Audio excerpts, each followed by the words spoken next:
Hello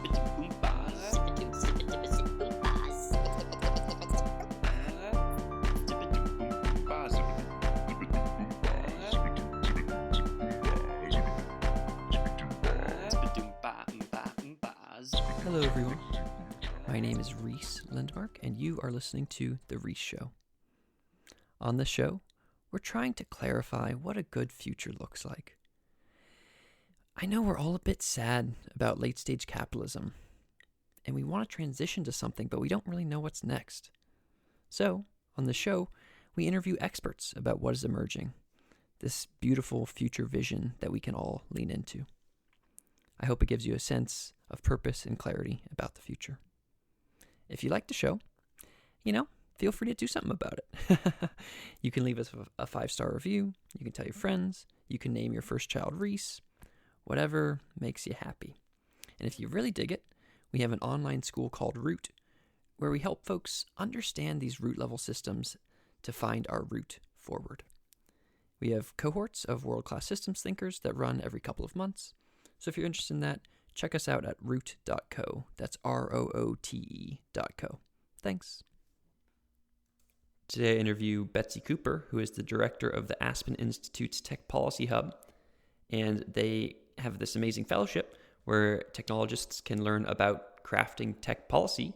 And it's about to start. You can apply by February 22nd. And yeah, if you want to learn more about tech policy, check it out. You get $18,000 for a 10-week program with a great crew. So especially if you enjoyed the episode today, definitely apply to their hub. Bye. Hello, listeners. Today I'm excited to chat with Betsy Cooper. Betsy is the director of the Aspen Institute's Tech Policy Hub, a Y-Combinator for tech policy. Betsy, thanks for being on the show and welcome.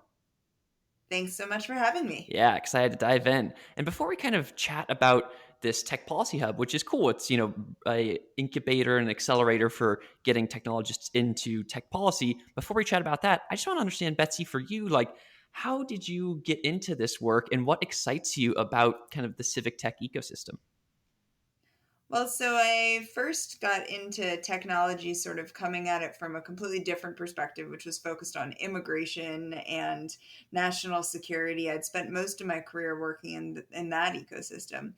And I really got excited about cybersecurity while I was doing a job at the Department of Homeland Security. I was in the Office of Policy and just sort of came across a portfolio where really they didn't have anyone working on it. And I was one of the new people in the department. They were just like, hey, can you help us out? So I got a few pieces of cybersecurity related work and really felt like, in contrast to some of the other areas that I'd been working on, there was just so much space to engage. There was a lot more creativity that could be found because people hadn't been thinking about these questions in quite so robust a way for so many decades. And it just felt like a unique opportunity. And so I jumped over to Berkeley, worked there for a while running a cybersecurity center.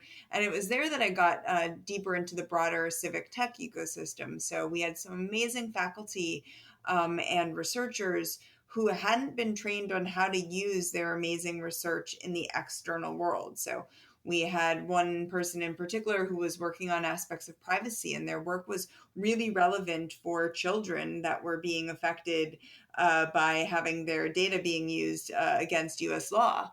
And for someone like that, they knew how to do the research, but they didn't really have the skill set to go, share that with policymakers, have influence. And so I started thinking, man, we really need to build an incubator to help people like this faculty member have that sort of impact, and not just in cybersecurity, but more broadly across the tech ecosystem. And so that was sort of the aha moment in which I said, wow, I should go build that thing. And that's what I've been doing the past few years. Yeah, cool. And I think there's something really funny about what you said, which is the classic, oh, you're like some random, younger than other folks in the government. And they're like, yo, help us with this tech stuff. And you're like, I could do that. Is there for you thinking about, I guess I want to double click on this, what for you, gets you excited, or what about civic tech? Why are you still working on it? What gets you excited about it? Well, so first, I think tech affects everything that we do all day long. I mean, whether it's the phone that I was scrolling through before we hopped on the line here, the data that I use to purchase, goods and services, it's all those things together that give us an opportunity to have real influence. And so, in many ways, I think I've always been passionate about policy, and the more that our lives move online, the more I feel that we need to actually be engaging with the policies that affect that technology. So I think that's definitely part of it. And then I also think for me personally, having seen this disconnect between Silicon Valley, Washington, D.C., and in many ways the rest of the country, technologists don't necessarily understand policy, and policy folks don't understand technology. So it feels like a gap that's started to close a little bit, but there's tons more to do. And so that's an area that I'm really passionate about, jumping in on. Cool. Yeah. I mean, I think let's actually stay at that meta level for a second and just like what do you see as, some of those, what are some of the key issues that you see in that intersection between government and technology? And what is like a future beautiful world that you would like to see happen in 5 or 25 years? Well, so first, I think you need better translation. So it's one of the first things we teach people at the Aspen Tech Policy Hub is how to translate technical concepts into plain language. And, I would say the same is needed for government. We use a lot of acronyms that no one can follow unless you're an insider. And so the first thing that my future world would have is just an ability for each side to talk at each other, to each other without talking past each other, which is what I feel happens an awful lot, whether it be in a congressional hearing or in the executive branch. Then I think, I'd love to see a world in which tech policy, of which cybersecurity is a piece, though it's not the only part of it, is elevated on the policy platform scale. I think we're starting to hear more conversations around antitrust for big tech companies or, Section 230 and a bunch of these debates. But really, tech policy is sort of like the left behind stepchild in many ways of other policy areas. It doesn't get the attention that education or health or, immigration or any of the other areas I've worked on in my career does. And so I'd like to see tech policy get elevated as an area of priority, that it be given budget and staffing appropriate to the level of impact it's having on our society. Because if we don't recognize that first and foremost, we're letting it sort of get away from us. And I think you need that conversation between government and industry to move the country in the right direction. Yeah, I love that. And that kind of hits at what you were saying earlier, which is that there's so much open space here where it's just like all that needs to happen is for this thing to be elevated more. And then there's so many, as you know, antitrust, Section 230, lots of misinformation. Like there's so many sub things that exist under this umbrella. And it's like there's so much free, open range or whatever for just like amazing projects to happen. With that in mind, kind of diving into the Aspen Tech Policy Hub, and just for our listeners as an overview, it's a place where technologists can come in, and correct me if I'm wrong, but technologists can come in and then start to understand tech policy. And it's like, a 10-week program that helps them do that. And as a note for our listeners, you can apply by February 22nd to this program. And I'll add the links to the show notes and stuff. Is there, I kind of almost don't quite get the program yet though, which is, what does tech policy mean? And like how, can you give some specific examples of like what fellows could do? Sure. So we focus on tech policy, but I would say we're broader in that we're an incubator training technologists how to do policy. Now, our technologists come in knowing technology, so we use tech policy as a case study to give them real world impact. But really, what we're doing is we're giving people a model by which, if you have no experience engaging in the policy process, we teach you how to do that. So our program is essentially structured, and by the way, we have two programs. We have a fellowship, which is full-time and in residence, and then we have an executive leadership program, which is part-time and remote. The fellowship is paid. the executive leadership program is not, but they both follow a pretty similar structure, which is that we have a 4-week boot camp in which we give you lots of skills around policymaking. So we teach you how to define policy problems, how to map stakeholders, how to research policy, how to develop solutions. We also give you a bunch of practical skills, whether it be writing a policy memo or, drafting a public comment or, actually working for a real life stakeholder in a short amount of time to come up with a solution. And then we fold all that into concrete examples of tech policy. So we bring in, a speaker on tech policy 101, usually someone on cybersecurity 101, usually a conversation around what the FTC is like or FCC. And, so we do spend a fair amount of time digging into tech policy specifics. But the ultimate goal is that our fellows can leave and whatever they want to work on, they have the toolkit that they can actually execute. And so in the first 4 weeks, we sort of teach you that toolkit. We let you practice that toolkit. And then in the second in the second 6 weeks, we let folks actually explore that. So in our fellowship, you define your own policy problem and execute it. And in our executive leadership program, we work with sort of clients, real government clients, to enable folks to actually get a feel for what it would be like to work in that space.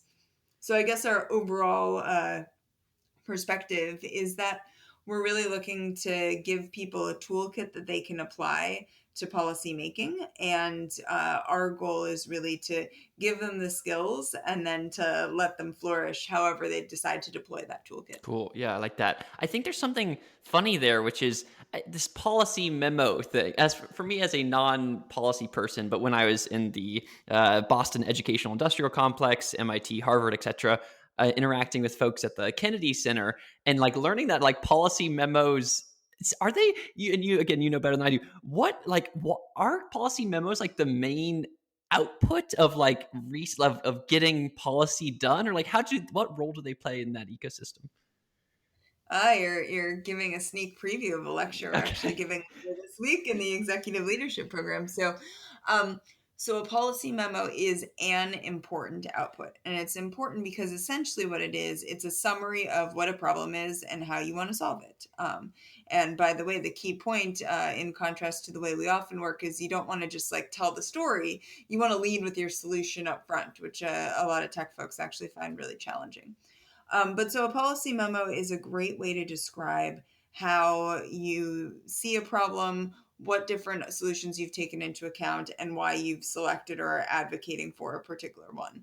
And so we always ask our fellows to practice this because it's a skill that almost any job that you take in the policy ecosystem, whether it be in government or at a company, you're going to have to deal with that toolkit. But actually, one thing that I think is really unique about the Hub is that we don't stop there. We actually think that a policy memo is only one type of output, and it is best coupled with others. So one of the biggest challenges for policymakers generally is that they're really oversubscribed. They're generalists. They don't have time to dig into all the different aspects of a problem that the expert might dig into. And so the best way to have influence over a stakeholder like that is to actually give them things that they can use right away. So that could be an infographic, that could be an operational plan, it could be a playbook, it could be a website, it could be an app. There are lots of things that you could do to actually not just write a policy memo describing what you think should be done, but actually to show somebody how it should be done. And I think that's one of the key differences in the way that we teach policy, is that we want people to know how to do the policy memo, but we want them to couple that with the actual show and tell of how to actually change something. Yeah, that makes sense. And I think it was going to lead to a question that I had, which is like, I could imagine being a, builder, computer science type, or, a developer type, and come into the program and then be like, oh man, like my output should be some kind of live code, and then like, oh no, actually what my output should be is this policy memo. But what you're saying is actually the policy memo is a set of tools, and that something like live code could be a part of that. Both. So we often have folks, and you can check out our website, aspentechpolicyhub.org/projects, to see the sort of projects that we've published. And so we have projects where their main output is a report or a memo. But we also have projects where their output is a demo website and a description of how that could change a particular policy problem. We have projects where they've built a form or they've built an operational plan for how to create a new program. So sometimes you want a policy memo almost as a cover to go on top of the other thing that you've built in order to describe what it is and how it works, because this may be counterintuitive to a policymaker. Sometimes you want just a memo. That's the simplest way to build something. Sometimes you build an entirely new thing and you don't need the memo at all. So we really try to give people the toolkit, and then we help them figure out in the specific situation that they're dealing with, what is the best way to deploy that tool. Yeah, interesting. This kind of leads me to a question of like something like Y-Combinator, their demo day is all focused around essentially like weekly growth of revenue. So like what's your MRR, like make sure that thing's growing week over week. Is there a, if I think about being a policy person, let's give an example from one of your last cohorts, like this, climate change accounting for cloud services to know how much climate or how much carbon offsets you would need to do based off how much like compute you're using. Is there, or like, yeah, how is there like a metric that folks can think about when they're trying to affect policy? If it's not revenue, what is it, like getting the policy through, but how does one measure that?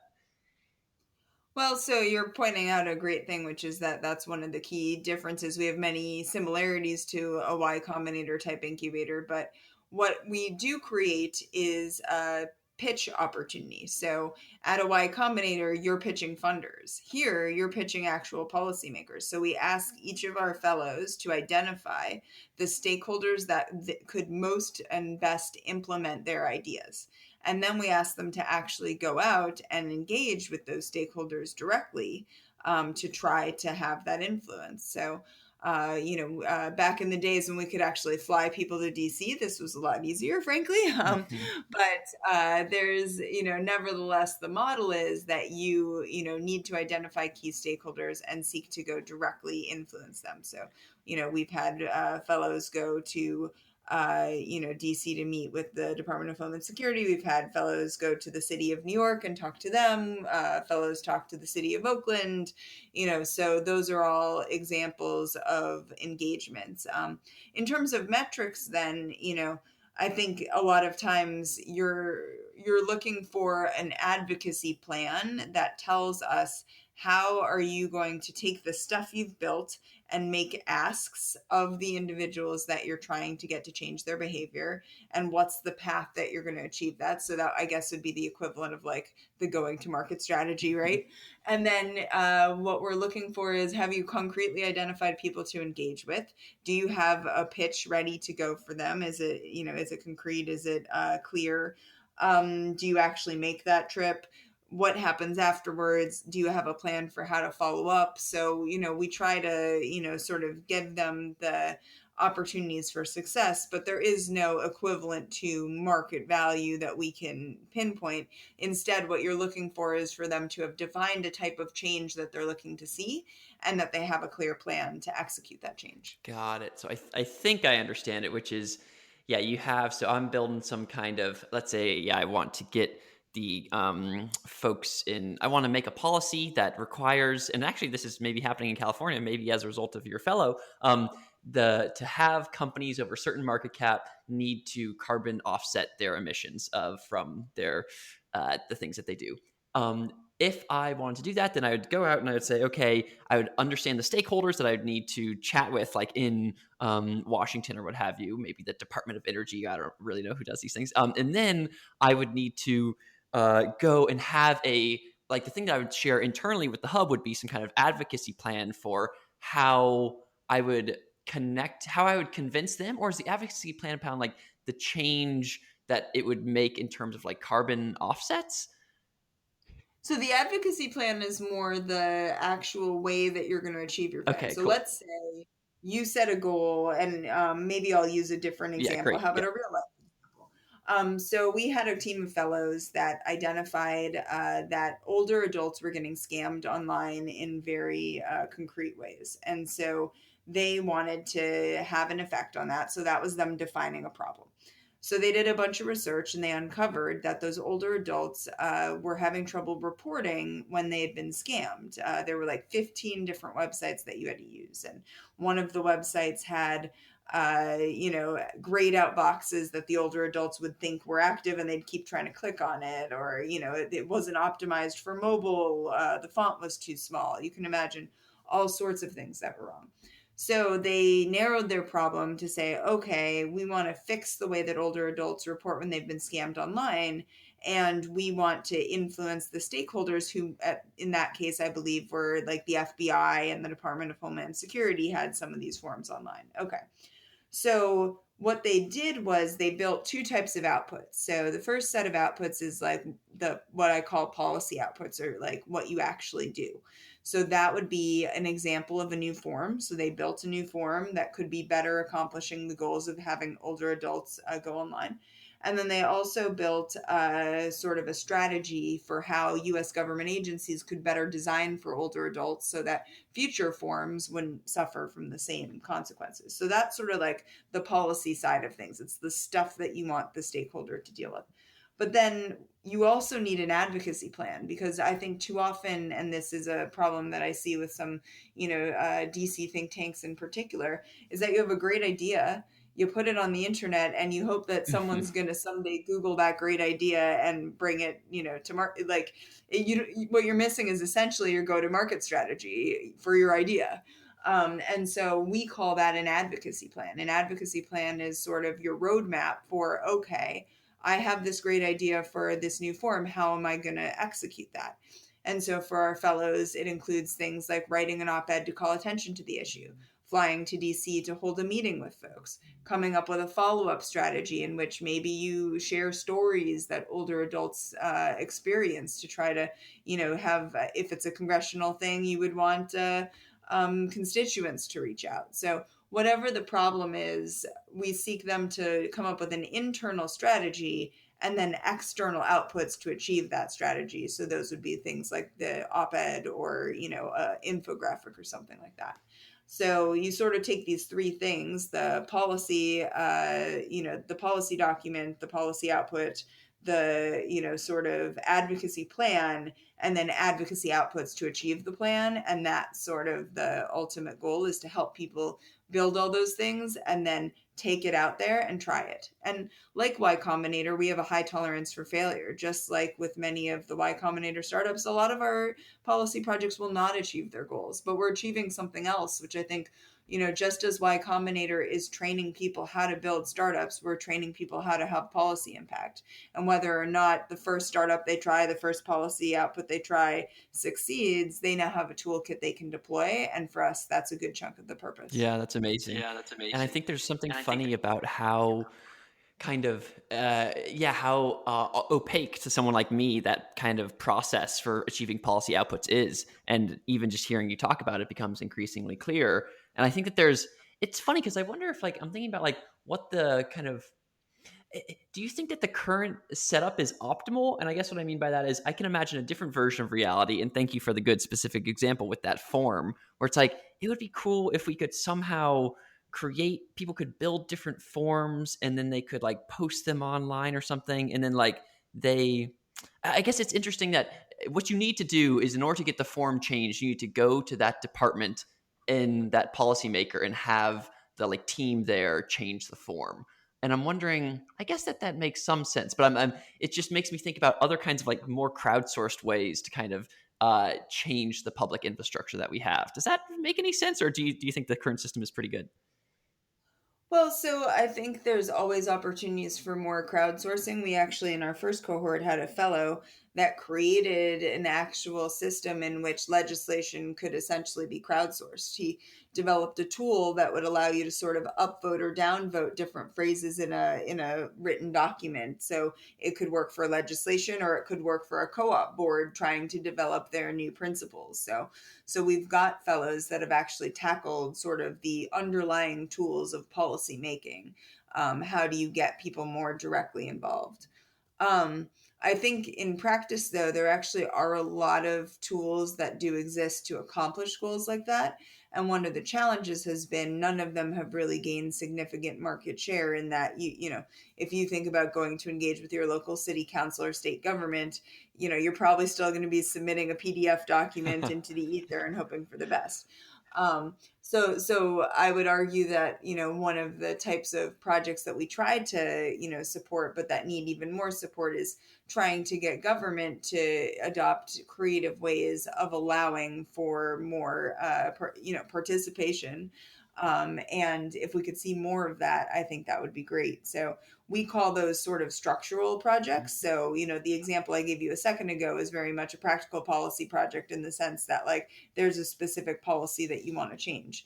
But there's also systemic changes, like with participation, that would make a lot of different policies better.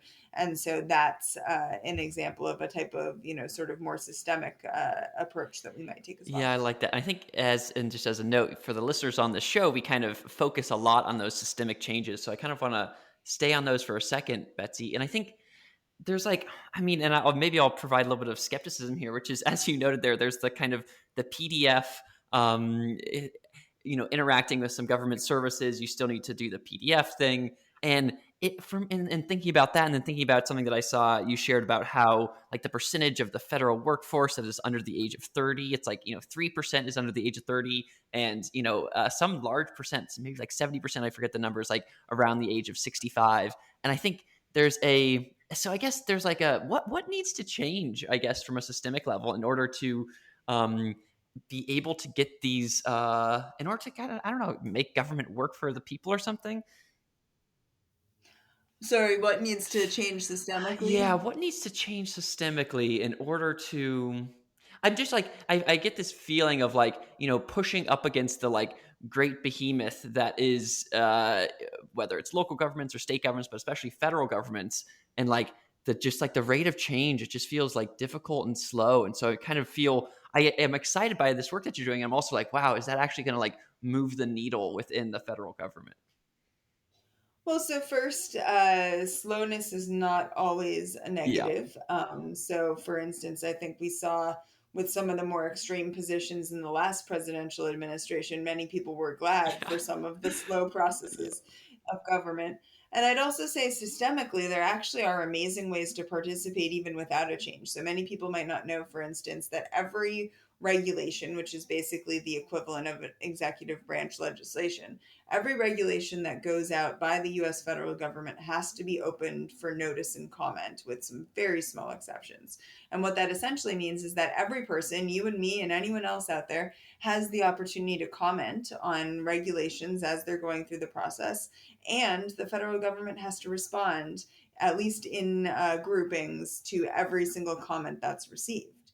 So, you actually do have the chance to move the needle if you choose to participate, even, and it's an amazing process to watch it behind the scenes when you get more than 700 comments that have to be addressed. So it's a real challenge, but even without a change in anything, there are opportunities like that all the time to participate in government. And one of the most significant obstacles is just that most people don't know. Yeah. They don't know that they can participate in that way. But I think what you're pointing to is a broader systemic challenge, which is that the wheels of government seem to move slowly, and there's an increasing skepticism that you can have an impact on anything. So a listener might be listening to me and say, yeah, in theory you can comment, but everybody already knows what's going to happen. And I'd say, just like anything else, it depends. Sometimes that may be true, for sure. But in other cases, and at least one of the regulations that I worked on in government, this was the case.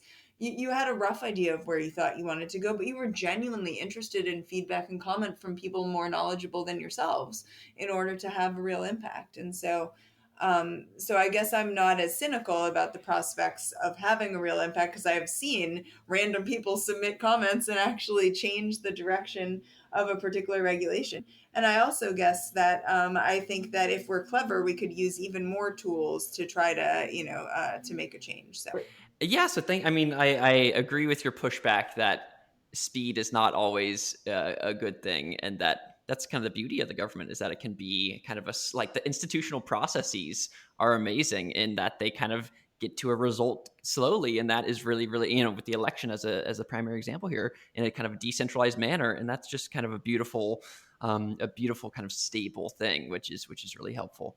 I think this kind of makes me think though, like, are there any, when you think about the US government versus other governments around the world, are there other governments that are kind of shining stars for civic tech? And or do you have any examples for things that other countries around the world are doing well?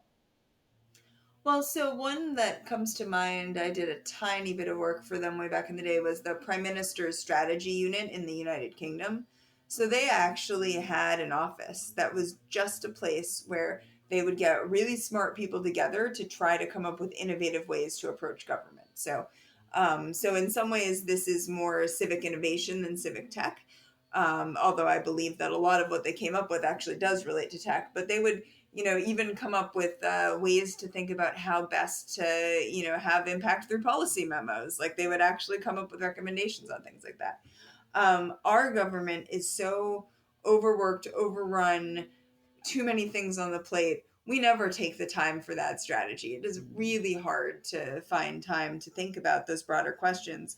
And so we're often running way behind in terms of trying to figure out long-term issues. And so I think we've seen that a lot with the pandemic preparedness. And this, is true for state and locals as much as it is for the federal government. Like, we should have known that there could be a pandemic, based on what happened in 1918. And we should have had a clear set of metrics for how we might decide when to shut down businesses and how to engage that. And we should have had a clear plan for how to reopen if there was a vaccine, if the vaccine is delayed by a year, if, there were clear metrics that we could have deployed. And I feel like instead, because we don't focus enough on strategy, on innovation, on trying to change the structures of policymaking, that's a key way that we're sort of falling behind. And I do want to clarify one other thing, because I don't want to be on the record as defending, in all cases, the slowness of the government processes. I do think that there's plenty of cases, including for some of the regulations that I worked on in government, where it's just a case of not having enough staff or not, frankly, having enough willpower to, do the innovative things to get across the finish line. And I think we could do a lot better on that front. But what I will say is that part of that slowness, not all of it, but part of that is due to checks and balances that help ensure that, radical positions can't just easily get taken from one side to the other. And it's that sort of radicalness that I do think is a positive in our system.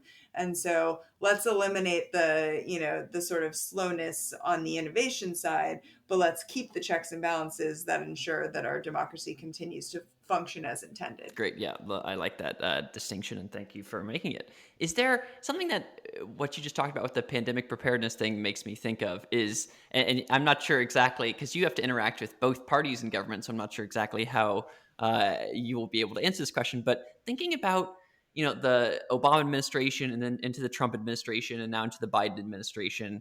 And I'm just thinking about like the, stuff like the U.S. digital response and the U.S. digital service, and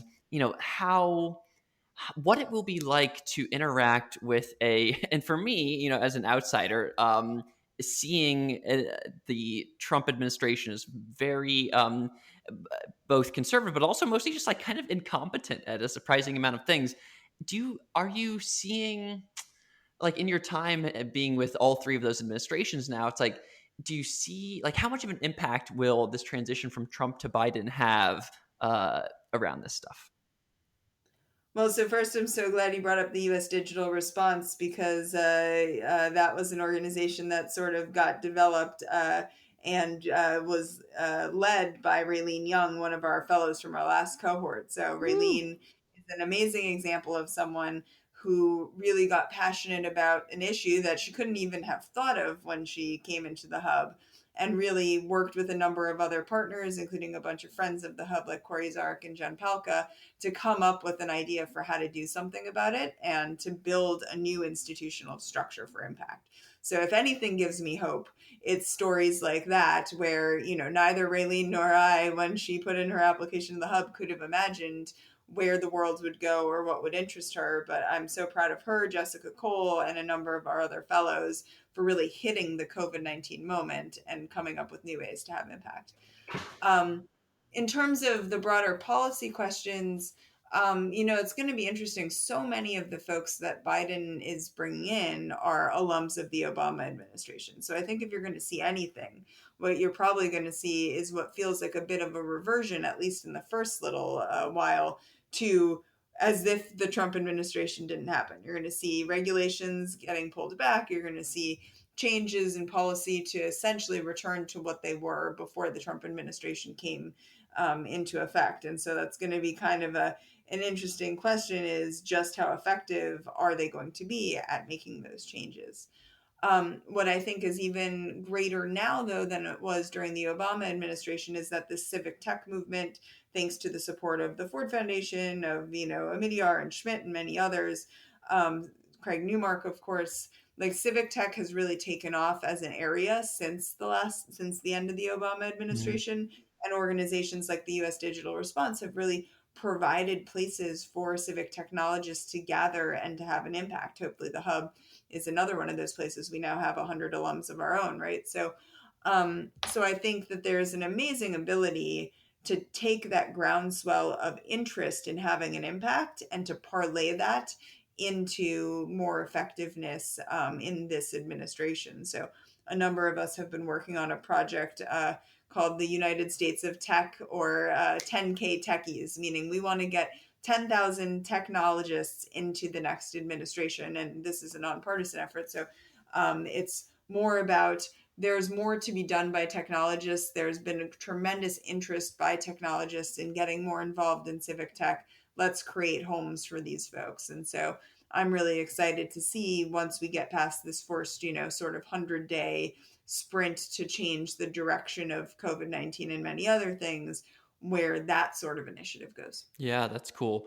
I think that, amazing work by Raylene, and just, USDR is a great thing. And I think that it shows what you were talking about before, which is that Raylene went through, or if I understand it correctly, like Raylene went through your program, and she had a desire to, she had a different project, but she learned kind of that tech policy toolbox, and then she used that tech policy toolbox on USDR. Is that kind of right? That's my understanding for sure. And it was really week 9 and 10 of the hub programming when that sort of opportunity kind of came to be. So it was a true moment in which our program was wrapping up in March. Everything was going off at that time. And rather than just going home and sitting on her laurels, Raylene connected with a number of other stakeholders, some of which I think she met through the hub, some of which I think she knew prior. And this amazing new thing was founded. And I do think that she would say that some of the tools that the hub gave her set her up to succeed in that type of role. Yeah, that's cool. I think, and what you're talking about with the emergence of the civic tech ecosystem, and as you noted, as funded by a variety of nonprofits, that ecosystem it's cool to hear from an insider like you that it's so much more powerful now than it was 10 years ago, or 5 years ago. And so I think it'll be interesting. I guess it's tough to, as you said, I like the goal too of like, we want 10,000, tech enabled or techie folks within the government. That seems like it's kind of, it's tough for me to even imagine the kinds of impacts that will have on like the day-to-day life of folks. But do you have any instincts on like what kind of like emergent impacts or whatever that will have, just like a more tech-enabled administration? I don't know yet. And partially, I actually think that, and somewhat understandably so, but the Biden administration hasn't actually brought in a lot of techies yet. I mean, for instance, if you try to name the leadership at the Office of Science and Technology Policy, most of the folks that have gone in so far have been on the science side. The tech side hasn't really been announced as much. A lot of roles like chief technology officer, chief information officer at various agencies haven't been announced. So I think we're sort of still in a holding pattern, waiting for a lot of these opportunities to arise. And as they arise, and as people start going into those roles, that's when we're really going to see what impact this can have. Mm-hmm. One big change, though, we work with a lot of partners, including a great organization called the Tech Talent Project with Jennifer Anastasoff and Cass Madison and a bunch of others. And they've done an amazing job identifying gaps in government where government agencies would be better served having technologists in roles. And so they've come up with a bunch of priority categories of jobs and are really focused on trying to identify, folks and role descriptions and things to create those opportunities. So what I do think will happen as, over the next year, those positions get posted, get filled, et cetera, you're going to see much more tech knowledge in government across the board than existed before. And I think that has tremendous potential to have impact. On the other hand, anytime you change directions, as will be a change for a lot of the folks that take on those roles, there's going to be a learning curve. There's going to be some time getting used to government. And so I do think that we should be, a little bit cautious about how quickly we're going to see immediate impacts and changes in the way that government works, just because it's going to take time. If you bring in all sorts of new folks without those experiences, understanding the inner mechanisms of government takes time. And that's part of the reason why we're spending so much time training people through our executive leadership program and otherwise, is precisely to try to help where we can provide some shortcuts. Cool. Yeah, like it. Is there what you're talking about with like the U.S. U.S. Office of Science or U.S. Science and Technology Office? What is it? The Office of Science and Technology. Thank you. The Office of Science and Technology. And what's the last piece? I think it's policy. Policy. Thank you. OSTP. Yeah, I was like, I know the acronym, but that and how the CTO and the CIO haven't yet been determined yet. I mean, everybody's all focused on the pandemic, and I kind of want to hone in on that for a quick second here, which is there's and this is leading to a conversation about networked participation more generally, and I think that there's some kind of there's kind of what I see maybe the form that y'all are taking, which is hooking folks into the kind of government API, giving them the toolbox they need to create policy memos, give documents, do those kind of things in order to kind of make government better in a variety of ways. And there's also another version of like providing for public goods, which is just like kind of out in the open in a kind of a weird kind of crowdsourced networked way. And I want to give the example here of the Vaccinate California folks, where they kind of just were like, hey, the California system right now for vaccinations is like not very good. Like the government hasn't done much on it. Like, let's just like get a bunch of random people together to start to provide a place where folks can find out how to get vaccinations. Is there, is like that as like a prototypical example? Is that like a good thing, an example or template for us to be building off of? Or is like another way to get at the same things instead of going through government, just kind of like doing it in the open? I mean, so first, I think when government is done well, it should be out in the open anyways. I'm not big on secrecy behind closed doors, requiring people to request freedom of information and get information. So I don't know that I think that those two things are mutually exclusive, that you have to either have government or openness. The best type of government should be open to. I think crowdsourcing is a phenomenal way to get new ideas. One of my mentors is Tom Khalil, who formerly was in the Obama White House, and he's really advocated for sort of challenge competitions in which you provide opportunities for people to try to seek to respond to a particular problem or question and give them opportunities to come up with creative responses, and ideally provide some funding or other support if they succeed. And I love that, because I think that's one of the best ways to get unique ideas and to allow them sort of to compete against each other out in the open. But you can do that in service of government just as easily as you can outside of government. I think where we really fall down is if we stick to only the old ways of doing things and don't try to, take into account those innovations. Then on the other side, though, I guess I'd say when it comes to operations and implementation, there are tons of amazing programs now. The Presidential Innovation Fellows, the U.S. Digital Service. There's, a new digital core being developed for younger folks. So there's going to be lots more opportunities for techies to go into government. And I think oftentimes there's an assumption that you can just jump in and break the system and put it back together and it'll be okay. And unfortunately or fortunately, like there are rules, there are laws, there are some things that, it's just not quite as easy as it might be with a startup and some venture capital funding.